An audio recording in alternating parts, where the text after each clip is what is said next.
오늘은 룻기 6번째 강해입니다. 룻기 4장 11절로 12절 그리고 18절로 22절 말씀 함께 살펴보도록 하겠습니다. 룻기 4장 11절로 12절 18절로 22절 말씀입니다. 제가 봉독하여 올려드리도록 하겠습니다. 성문에 있는 모든 백성과 장로들이 이르되 우리가 증인이 되나니 여호와께서 너의 집에 들어가는 여인으로 이스라엘의 집을 세운 라헬과 레아 두 사람과 같게 하시고 네가 에브라스에서 유력하고 베들레헴에서 유명하게 하시기를 원하며 여호와께서 이 젊은 여자로 말미암아 너에게 상속자를 주사 너의 집이 다말이 유다에게 낳아준 베레스의 집과 같게 하시기를 원하노라 하니라. 베레스의 계보는 이러하니라. 베레스는 헤스론을 낳고 헤스론은 람을 낳았고 람은 아미나답을 낳았고 아미나답은 나손을 낳았고 나손은 살문을 낳았고 살문은 보아스를 낳았고 보아스는 오벳을 낳았고 오벳은 이새를 낳고 이새는 다윗을 낳았더라. 아멘. 왜곡된 하나님에 대한 인식으로 자신의 인생을 괴로움으로 낙인 찍고 명명했었던 나오미의 삶에 룻이 함께하고 있습니다. 그리고 그 함께함의 헤세드 앞에서 보아스 역시 깨어짐으로 자신도 헤세드를 따라 책임지는 사랑을 실천해내기 시작합니다. 그 결과 나오미와 룻의 가게, 즉 엘리멜렉의 기업이 이어지게 되는 것이죠. 우리는 모두 그 증인입니다.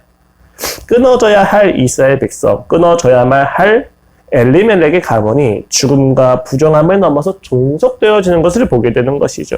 이것은 모두 하나님의 은혜가 가져온 결과다. 하나님의 신실함이 가져온 결과다. 하나님의 헤세드가 가져온 결과라고 하는 사실을 우리는 다시 한번 확신하게 됩니다. 그리고 이제 룻기의 결론을 두 번에 거쳐 살펴보면서 그 내용을 좀 더 구체화시키고자 합니다. 오늘 본문은요, 저번 주에 보아스의 증인 요청에 따라서 장로들과 백성들, 즉 증인들이 화답하는 장면입니다.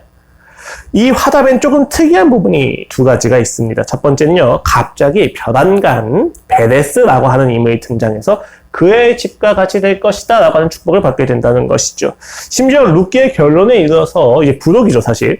저자는 베레스의 계보를 소개하면서 보아스의 이야기를 삽입을 시키기까지 합니다. 자연스럽게 우리는 베레스가 누구이길래 라는 생각을 하게 되는 것이죠. 두 번째는 엘리멜렉의 기업을 이어가는데 정작 베레스의 계보에는 보아스가 들어와 있다는 것입니다. 이 모든 이야기가 엘리멜렉의 기업을 이어간다라고 이야기를 하고 있는데 정작 그 다윗의 조상으로서 제시되는 그 계보에는 보아스의 이름이 있는 것이죠.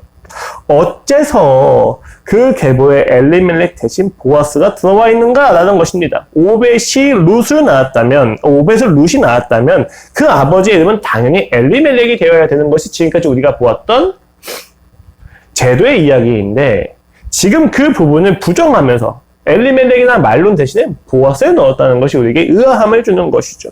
이 두 가지 질문은 모두 공통적으로 계보라고 하는 것과 관련된 이야기입니다.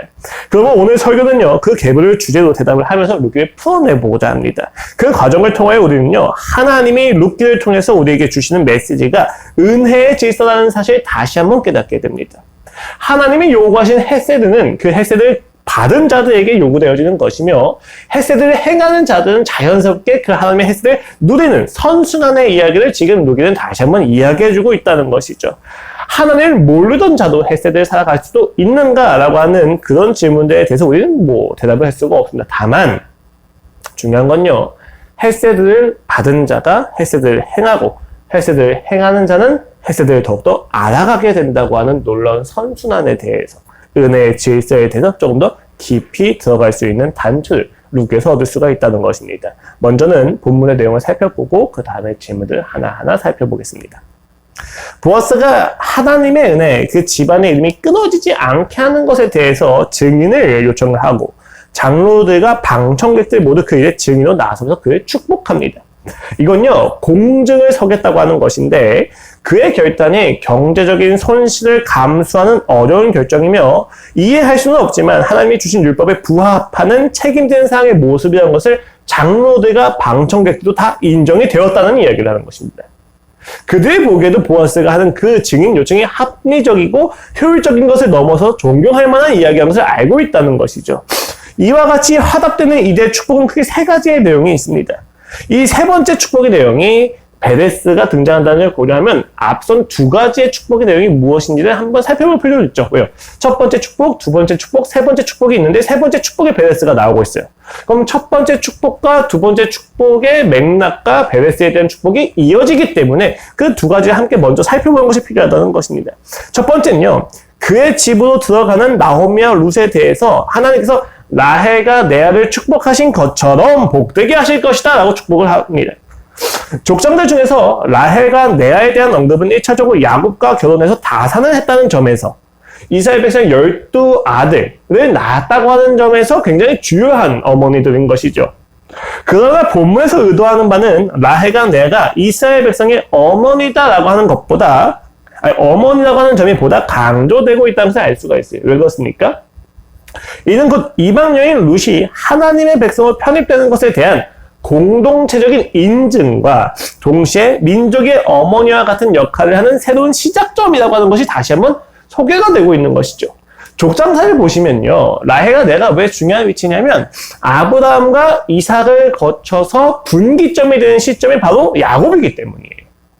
하나님께서 야곱을 나누시게 되고 그 야곱을 통해서 두 명의 여인을 결혼시키는 것을 통해서 거기서 12명의 아들을 통해서 이스라엘 백성이 점차 방대하게 되어지고 점차 그 이야기가 보다 복잡해지고 깊어지는 시점이 야곱이기 때문입니다. 그 야곱을 시점으로 해서 지금 이스라엘 백성이 시작이 되었기 때문에 야곱의 이름을 무엇이라고 이야기합니까? 이스라엘이라고까지 이야기를 하고 있죠, 사실. 그런 점에서 저희가 아브라함을 믿음의 조상이라고 이야기를 하지만 동시에 실질적인 분기점으로 제시가 되고 있는 족장에 대한 이야기는 사실 야곱에 가깝습니다. 야곱이 굉장히 많은 비중을 차지하고 있죠.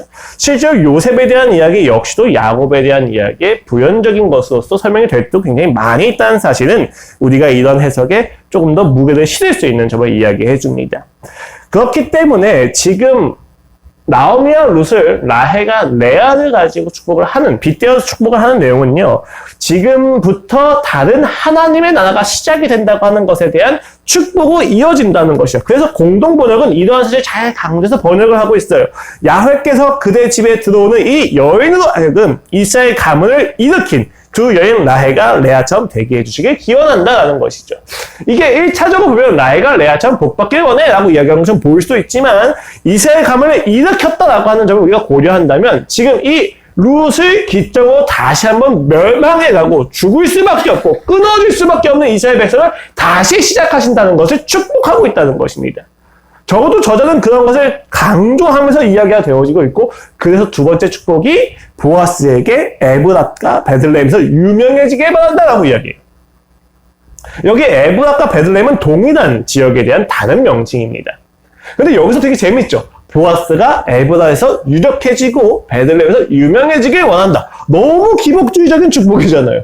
그렇죠? 그런데 여러분 이 축복이 왜 중요하냐면 두 번 정도 이 지역 명칭을 다르게 반복을 하면서 강조하는데 이때 이 유명해지길 바란다는 것은 너의 명예가 높아지길 원하고 네가 인기가 많아지길 원한다가 아니라 너를 통해서 나타나는 하나님의 햇새들을 이 지역 전체가 다 알기를 원한다라고 하는 의미로서 유명해지길 원한다는 거예요.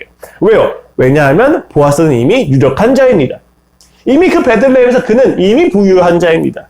많은 이들에게 이미 자비를 베푼 자입니다. 그런데 장로들과 방청객들이 보았을 때도 지금 룻을 받은 이 장면은 이해할 수 없는 장면인 거예요.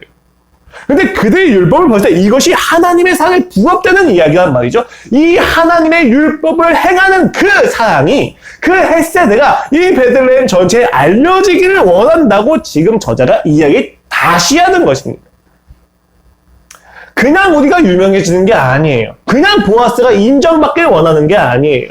그 보아스가 행한 사랑이 이 지역에서 어느 누구도 모르지 않을 정도로 알아야만 한다고 축복이 되어지는 것이죠.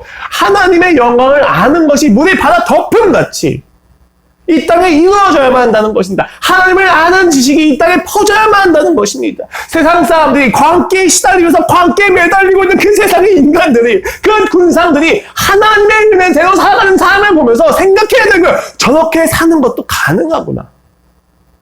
저렇게 살아도 괜찮구나.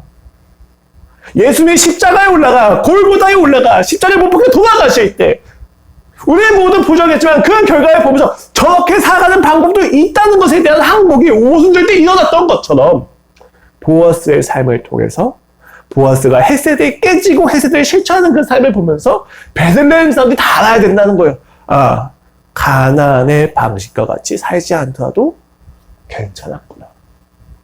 우리의 진짜 살릴 수 있는 방법은 가나안이 아니었구나.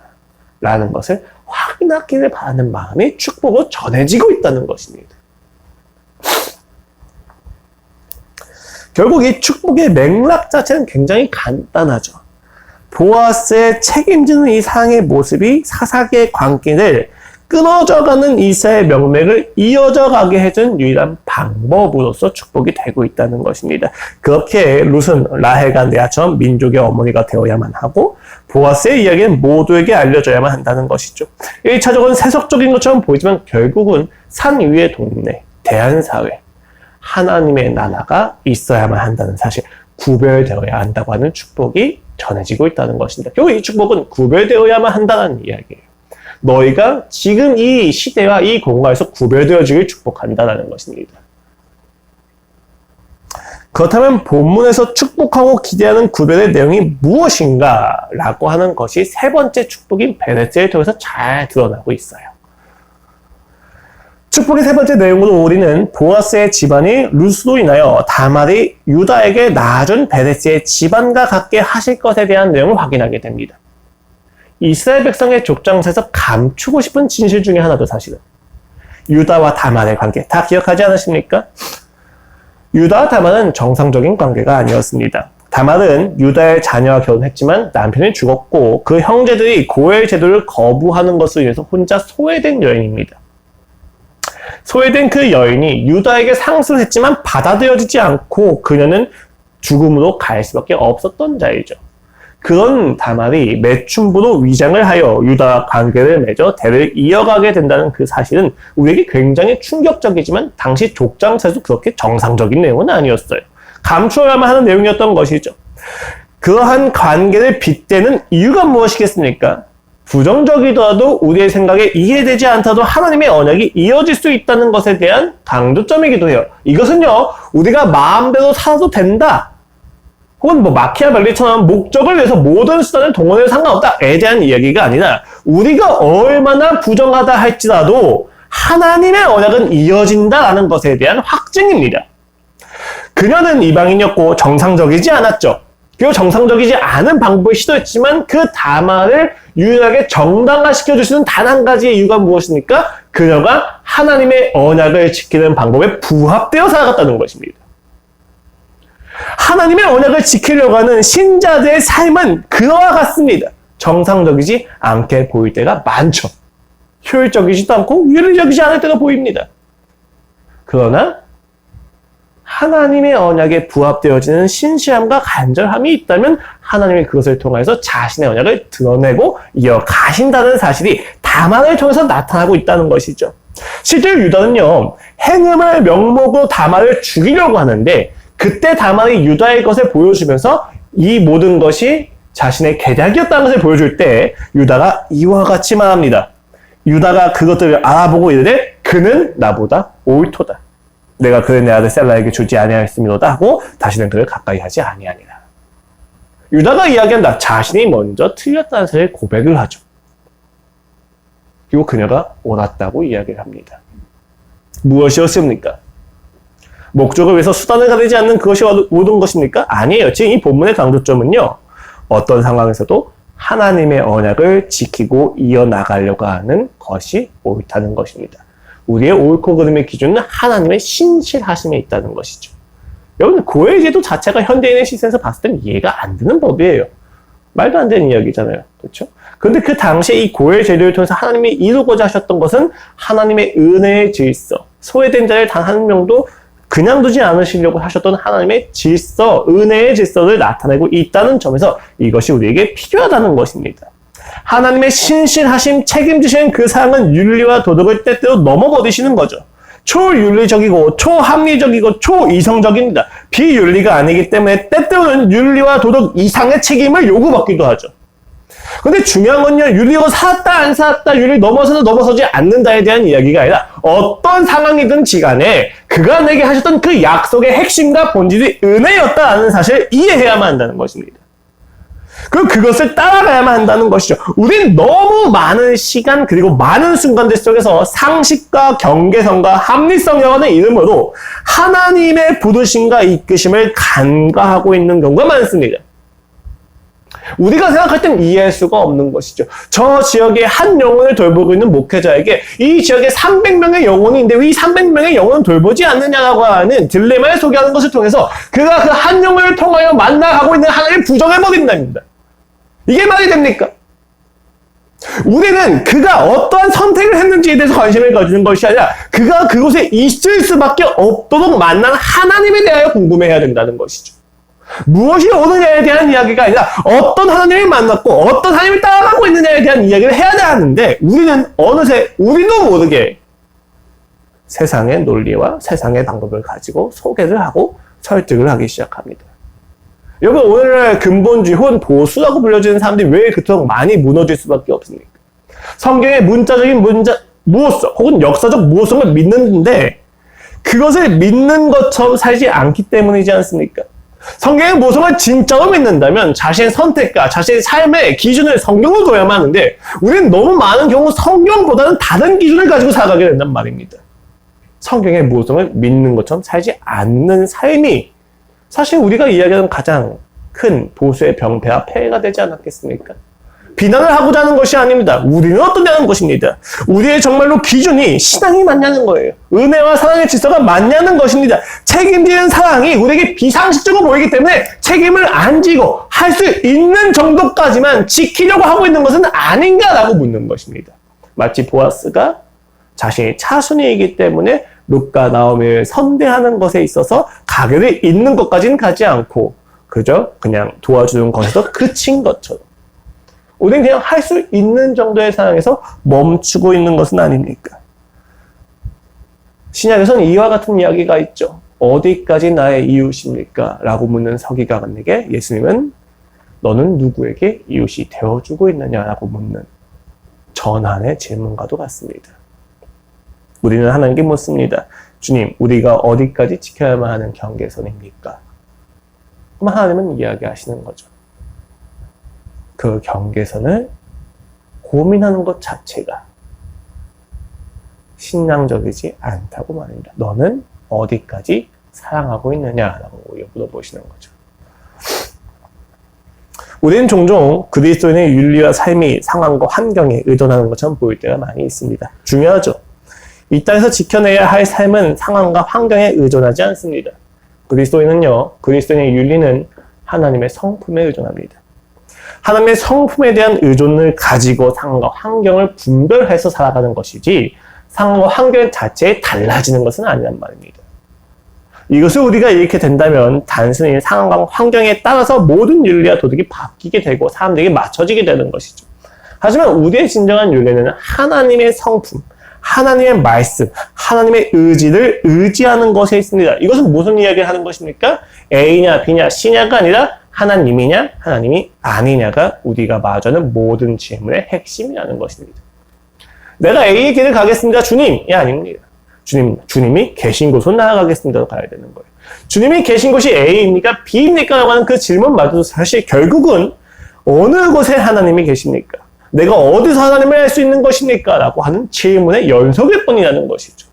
그런데 우리는 너무 많은 경우 A와 B의 답을 주고 하나님 대신에 방법을 구합니다. 길을 구합니다.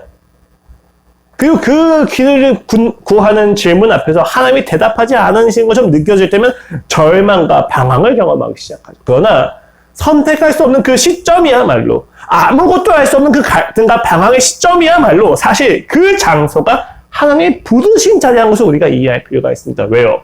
하나님은 어떤 길을 선택하기 전에 먼저 하나님 그 자신을 선택하시게 하기 때문입니다. 그리고 나서 길을 선택하게 하시는 거죠.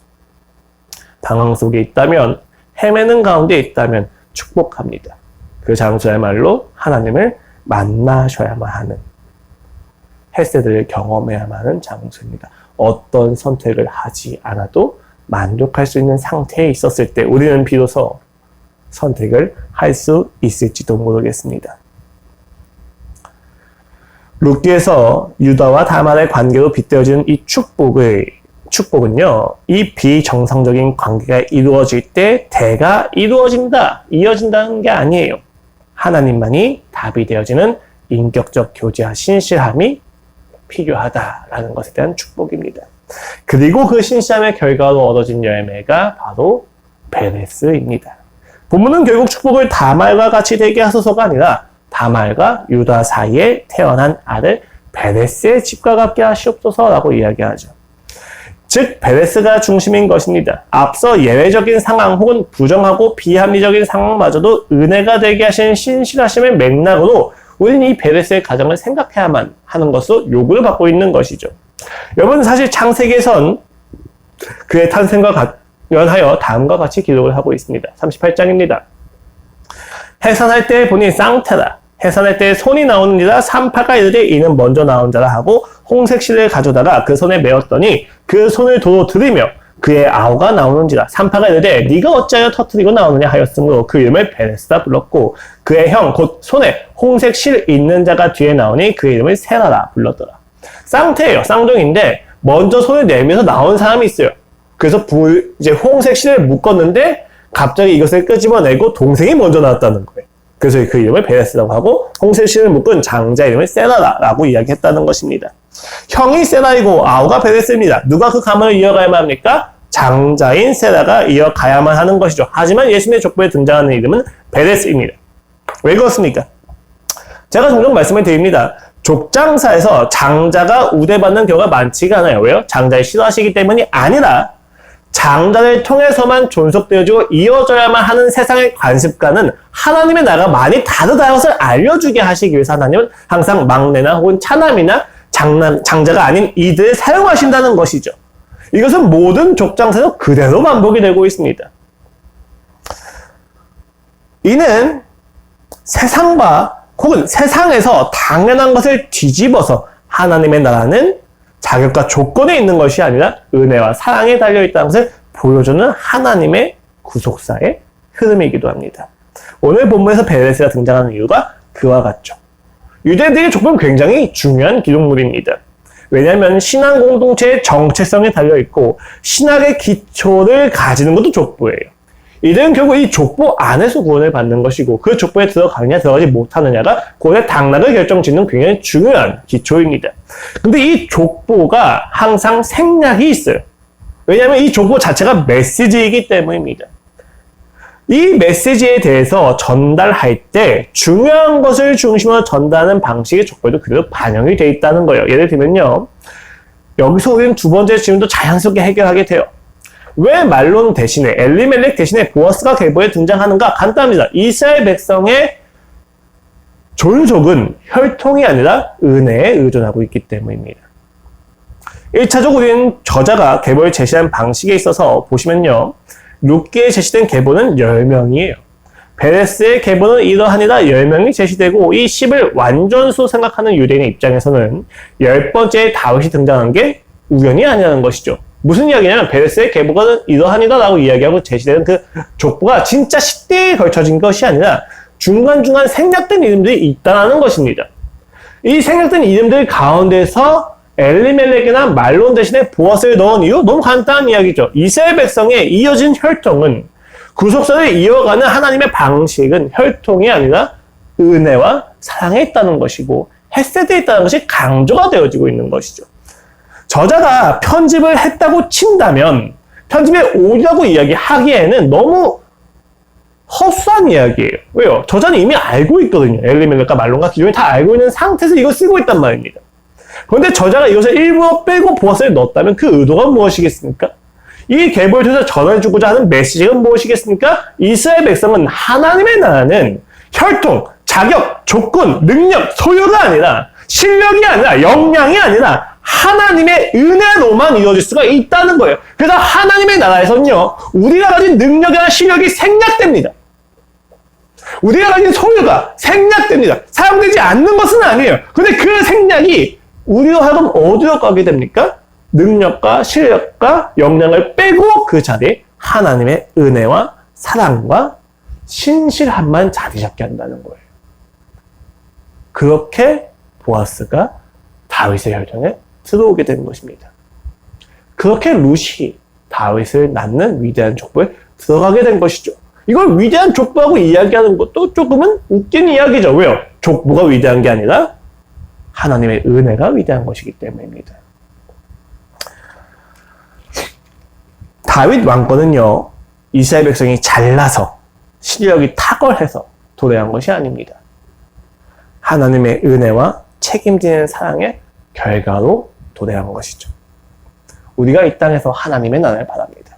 하나님 나라를 구현하겠다고 이야기합니다. 여러분, 그러나 사실 엄밀하게 이야기하면 우리가 하나님의 나라의 백성답게 살아가려고 노력하는 것이지, 하나님의 나라를 우리가 이 땅에서 우리가 이루는 것은 아닙니다. 하나님의 나라는 하나님이 오셔야만 이루어지기 때문이죠. 이런 때가 종종 있어요. 주님, 내가 가진 모든 전 재산을 주님께 바칩니다 라고 이야기할 때가 있어요. 근데 여러분, 사실 이것이 구약에서는 굉장히 높은 신앙일지 모르겠지만 신약에서는 말도 안 되는 신앙이에요. 왜요? 신약에서는 이미 내가 가진 모든 것은 하나님의 것입니다. 드리고 말고가 아니에요. 이미 하나님의 것인 상태에서 하나님의 뜻에 맞게 사용하려고 하는 것이 우리가 할 수 있는 최선의 책임이었던 것이죠. 우리가 생각하는 것보다 신앙은 되게 높은 기준을 요구합니다. 근데 그 높은 기준을 이룰 수 있는 유일한 방법이 무엇이냐? 은혜와 질서라는 거예요. 사랑이라는 거예요. 우리가 생각하고 있는 방식과는 좀 달라요. 인간을 포기해야만 이룰 수 있는 것처럼 보입니다. 세상보다 더 세상적이어야만 성공할 수 있는 것처럼 보입니다. 하나님의 나라를 위해서는 조금 비정해질 수도 있어야 된다고 생각을 합니다. 아니요. 하나님의 나라는 그와 같이 이루어지지 않는다는 것입니다. 심지어 오늘 본문은요, 룻기의 후기에 해당하면서 교차대칭 구조로 서론을 그대로 반복을 하는데 그 뜻을 기피하죠. 룻기 1장 1절로 5절이 무엇이었습니까? 엘리멜렉의 계보였죠. 엘리멜렉이 죽고 두 아들이 죽습니다. 그리고 나오미가 혼자 뒤에 남았더라 라고 하는 것을 제가 설교도 했었죠. 그것과 대비되어서 베레스의 계보는 이러하리라 하고 보아스가 들어갔다는 거예요. 무슨 이야기입니까? 나오미의 삶이 비어져 있고 아무도 남은 것이 없는데 가득 채워졌대요. 나오미가 복받았구나가 아닙니다. 나오미로 나타나고는 이스라엘 백성도 결국 무엇으로 채워진다는 것입니까?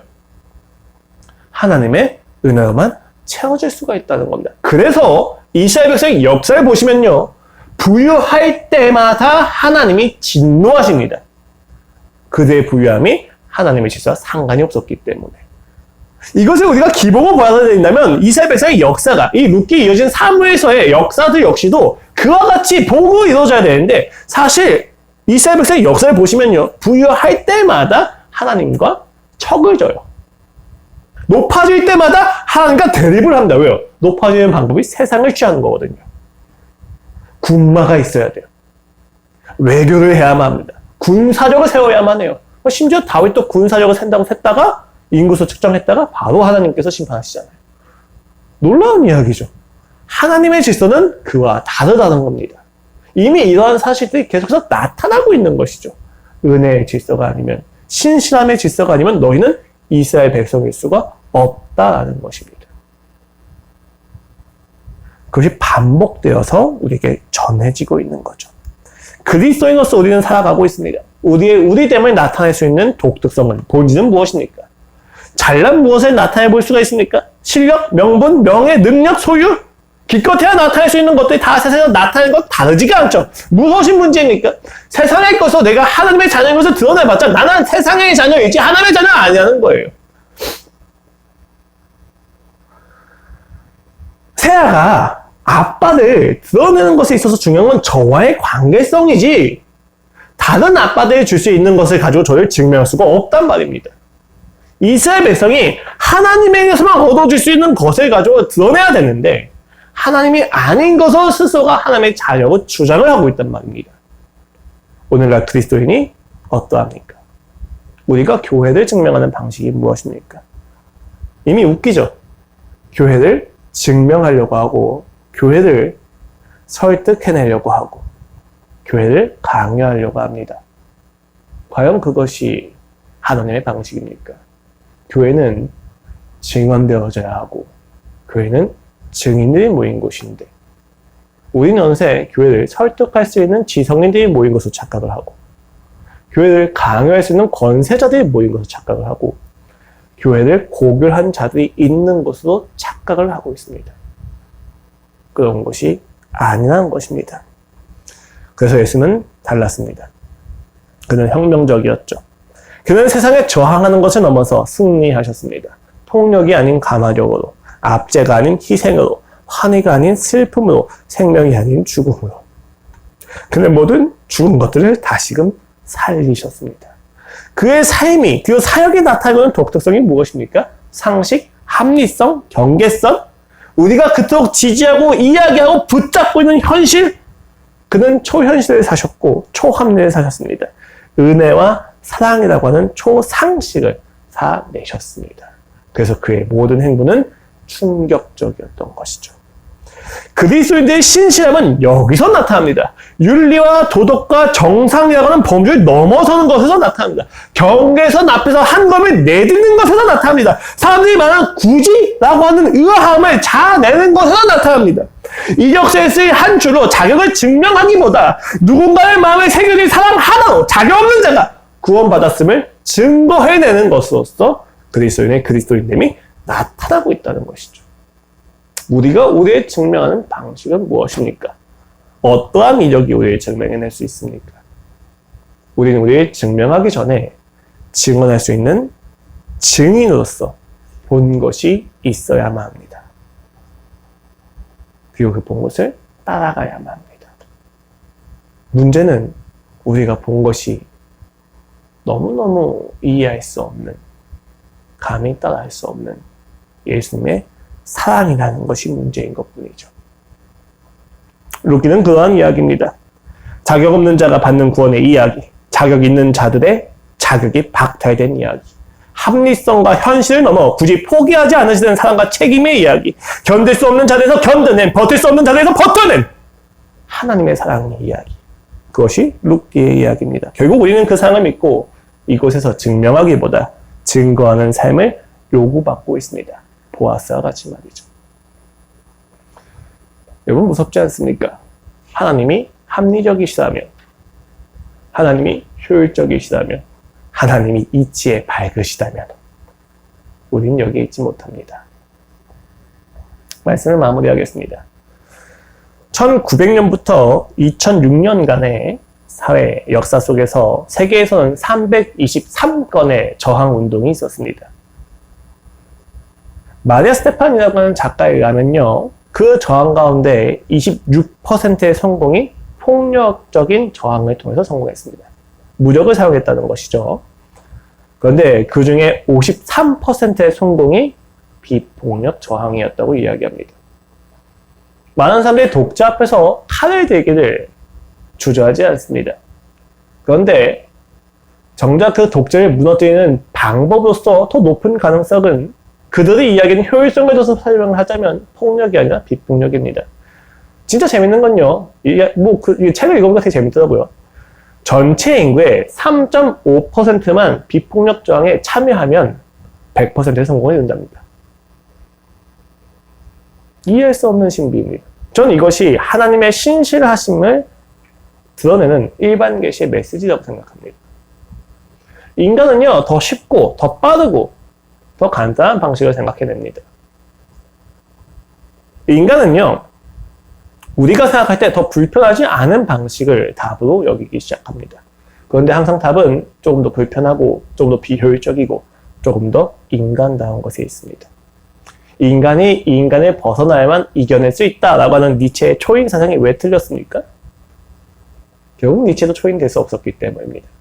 영혼 회귀라고 하는 자신이 만들어낸 무한 루프의 세계관 안에서 그는 매 순간순간마다 내가 모든 것을 될 수 있다고 이야기해서 결국 그 역시도 영혼 회개를 넘어서지 못하는 한낱 인간에 비례했습니다. 니체의 초인 사상이 우리에게 주는 것은 윤리와 도덕을 깨 부수하는 것이죠. 나의 인생은 어떤 것도 규정할 수가 없다는 것입니다. 니체의 초인 사상이 우리의 마음을 동기부여하는 것은요, 인간이 인간을 넘어서야만 이뤄낼 수 있다는 이야기입니다. 그러나 성경은 분명하게 이야기하죠. 인간이 인간됨을 포기하면 어떤 것도 이룰 수 없습니다. 인간이 인간됨을 포기하면 얻어낸 그 부산물들은 오히려 인간을 죽이게 된다는 것이죠. 너무 어려운 이야기입니다. 그리고 너무 극단적인 예시들이 많이 있어요. 모든 것에 대답하기 어려울 수도 있습니다. 그런데 예수님은 그와 같은 길을 가십니다. 그리고 하나님의 나라가 오면 우리가 믿고 있는 이것이 사실임을 우리는 경험할 수가 있을 것입니다. 룻기는 그러한 이야기입니다. 은혜의 초합리성, 은혜의 초상식성, 은혜의 초이성성. 그 질서를 보여주는 것이죠. 하나님의 나라가 어떻게 유지됩니까? 국민과 주권과 영토가 중요하지 않겠습니까? 근데 그 국민과 주권과 영토에 성립하는 것은 실력과 능력과 소유가 아니에요. 하나님의 은혜이냐 아니냐라는 것이죠. 그렇기 때문에 그리스도는요, 결국 그 증인의 삶을 살기 위해서 믿음을 가져야만 합니다. 기껏 할 수 있는 것이 믿음뿐입니다. 겨자씨만한 믿음 하나뿐입니다. 제가 곰곰이 이런 맥락에서 생각을 해보니까 겨자씨만한 믿음이 산에 옮긴다는 얘기 왜 하셨을까? 라고 생각을 해봤는데 우리가 해낼 수 있는 최선이 겨자씨만한 믿음밖에 안 되는 거예요. 물론 이건 자의적인 해석입니다. 제가 이건 메타포 이야기 드린 거예요.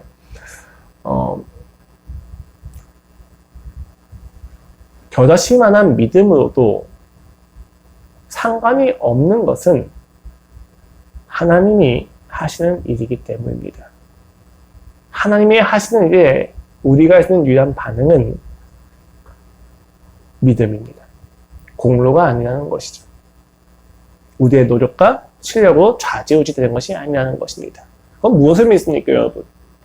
예수님의 죽으심과 부활을 믿는 것이겠죠. 조금 더 구체화시켜 봅시다. 우리가 오늘날 이 땅에서 믿어야 될 내용이 무엇입니까? 제가 진짜 고민을 많이 했거든요. 진짜 결국 딱 한 가지입니다. 예수님이 다시 오실 겁니다. 이 땅에 하나님의 나라가 이루어질 것입니다. 부당함과 부조리가 가득한 이 세상에 실존주의가 근거 없는 저항을 이야기한 이 시간과 이 세상에 하나님은 실제로 다시 오실 겁니다. 그리고 이 땅에 반드시 이뤄내실 겁니다. 그래서 우리는 부르신 자리에서 처절하고 치열하고 몸부림치면서 지켜내는 거예요. 오실 때까지. 그 여명이 비칠 때까지. 세상은 반응하겠죠. 조소하고 조롱하고. 그러나 여러분이 성경을 믿으신다면 이 내용도 믿으셔야 합니다. 나를 조롱하고 조소하는 세상도 항복할 겁니다. 그들은 하나님의 그 영광 앞에 엎드려질 것입니다. 이것은 우리가 높아진다, 인정받는다는 이야기가 아니에요. 그 조소와 조롱은 순간입니다. 지나갈 것입니다. 그들의 자아는 어떠한 비난도 세상을 변화시키지 못합니다. 결국 이 세상을 하나님의 나라답게 만들어내는 것은, 그 하나님의 나라를 준비하는 것은, 기다리는 것은 결국 그들이 이야기하는 비효율과 비합리적인 버텨냄입니다. 그러니 여러분, 혼란 속에서, 우울 속에서, 갈등 속에서, 공황 속에서, 비참함 속에서 버티십시오. 견뎌내십시오. 그 안에서 신실함을 지켜내십시오. 그가 오실 겁니다. 우린 그 버텨내는 자리에서 그 신실함의 일편과 편내를 조금씩 누리면서 하루에 만족을 할 뿐인 것이죠. 그 버팀을 위해서 저는 결론 내리기를 성령님이 필요하다라고 결론을 내리게 됩니다. 그래서 우리의 교회 설교가 이제 성령님으로 넘어가는 것이죠. 인간의 힘으로 안 되더라고요. 그런데 우리가 하는 전력을 또 다해야만 그 전력만큼 누릴 수 있습니다, 여러분. 그러니까 전력을 다해서 지켜내십시오. 버텨내십시오. 그리고 마침내 다시 오신 하나님을 영접하십시오. 여러분, 버텨내신 만큼, 전력을 내신 만큼 오셨을 때 기쁘실 겁니다.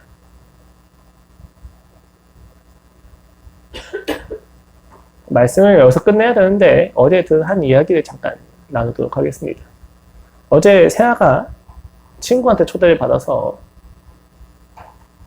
함께 좀 교제하는 시간을 가졌는데 그 부부가 알고 있는 탈북민이 한 명 있어요. 41살입니다. 그러나 현재 25살과 같은 고민을 하고 살아갑니다. 왜냐하면 탈북한 가정이 있기 때문에 정상적인 사고를 못했던 것이죠. 처음에 만났을 때 10년 동안의 인연인데 처음에 만났을 땐 투견이었대요. 만난 모든 사람들과 싸웠답니다. 그것이 그의 생존 방식이었대요. 부모님은 애초에 없었고 북한에서 그 탈북하는 과정에서 누나도 죽었고 동생도 잃었습니다. 고아원을 갔다가 고아원에서 도저히 살 수가 없어 나와서 살았었고 그렇게 살아가는 과정 속에서 이때는 군 복무는 면제가 되어서 광산으로 끌려갔답니다. 광산에서 일을 하다가 기계에 다리가 껴서 다 으스러져서 누워밖에 있을 수 없는 상황이었죠. 그 상황 속에서 그의 모든 대소변을 친구들이 받아주고 먹여주면서 살았답니다. 그렇게 살다가 결국에 여러 가지 과정을 거쳐서 대한민국까지 오게 된 것이죠. 이 친구의 꿈이, 친구가 아니죠. 저보다 형이니까. 41살이니까. 이 형제의 꿈이 북한으로 다시 돌아가는 거랍니다. 다시 돌아가서 북한의 법 체계를 바꾸고 싶답니다. 하나님의 질서 아래에서. 예수님에 대한 확신 가운데서 근데 이 청년이 대한민국에서 어떤 것도 이뤄내지 못했습니다. 41살 되는 나이에 어떤 것도 없습니다. 근데 그 하나의 꿈만이 있습니다. 여러분, 그가 북한으로 들어가서 법 체계를 바꿀 수 있는 가능성이 얼마나 되신다고 봅니까? 전 거의 전무하다고 봐요. 그러나 그 전무한 가능성에 매달리고 전력을 다하는 것이야말로 그리스도인이지 않습니까? 단 한 걸음이라도 그 방향을 향하여서 발걸음을 내딛다가 아무것도 없이 죽는다 할지라도 그 한 걸음을 지켜내는 것이 하나님의 은혜를 이어가는 방식이지 않습니까? 그 처절한 이야기 가운데에서 그런 생각을 하게 되었어요. 진짜 그리스도인으로 산다는 게 생각보다 더 치열하구나. 그 친구가 그런 이야기를 한대요. 북한은 북한 사람만 전도할 수 있다. 남한 사람은 전도할 수가 없다. 그래서 자기가 가야만 한다고.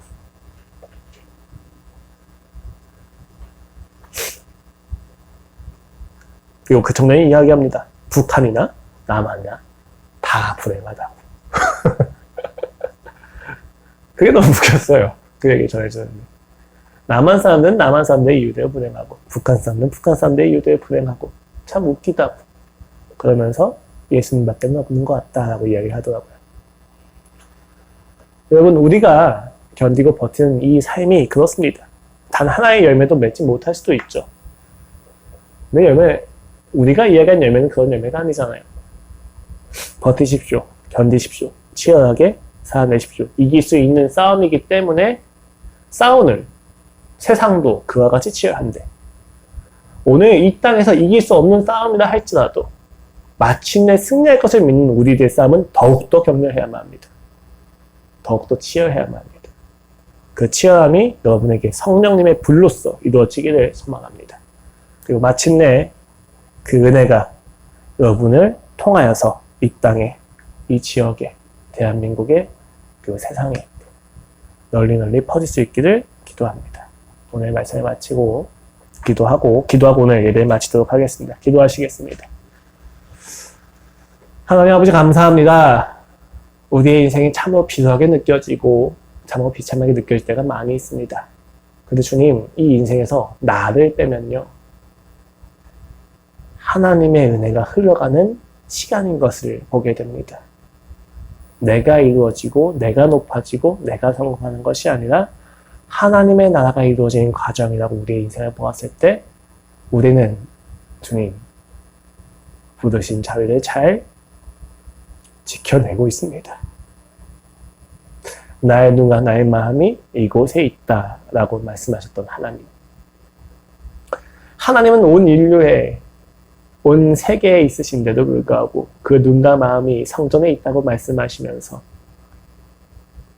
우리에게 평안을 주셨던 그 하나님의 음성이 오늘도 우리에게 필요하다는 것을 다시 한번 절감하게 됩니다. 주님, 우리는 주님의 눈과 마음이 있는 곳에 있습니다. 그러니까 버틸 힘을 주시옵소서. 견딜 힘을 주시옵소서. 치열하고 처절하게 살아갈 때마다, 매 순간 의심이 나를 넘어뜨릴 때마다, 세상의 사고방식이 나로 하여금 인간됨을 포기하게 하려고 할 때마다 내 삶에 예수님을 회복시켜 주시옵소서. 하나님의 형상을 채워주시옵소서. 그리하여 이 땅에서 버티고 견디고 주님을 기다릴 수 있게 하여 주시옵소서. 감사합니다. 예수 그리스도의 이름으로 기도드렸습니다. 아멘.